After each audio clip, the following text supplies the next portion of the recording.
শোনাবো ভীষণ প্রাসঙ্গিক একটি কবিতা। কবিতার নাম তাঁর নামে, যার নাম এখন সবচেয়ে আলোচিত। হ্যাঁ, ঠিকই ধরেছ, সুনিতা উইলিয়ামস। কবিতাটি অংশুমান করের লেখা। পাখির মতন আকাশে ভাসছে মেয়ে, ঠিক পাখি নয়, পালক লাগছে ওকে। হালকা লাগছে কিন্তু হালকা নয়, ওর ভার মাপা যাবে না তো খালি চোখে। যে বয়সে লোকে হাল ছেড়ে ভাবে, যাক প্রায় শেষ করে এনেছি তো সব কাজ, সে বয়সে রোজ নতুন চ্যালেঞ্জ নিয়ে নয়া ইতিহাস লিখে দিলে তুমি আজ।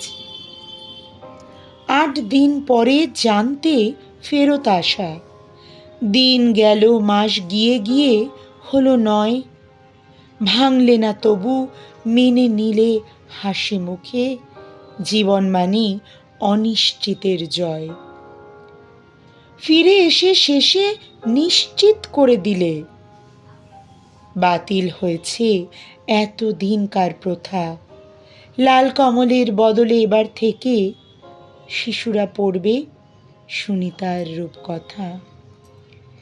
লাল কমলের বদলে এবার থেকে শিশুরা পড়বে সুনিতার রূপকথা।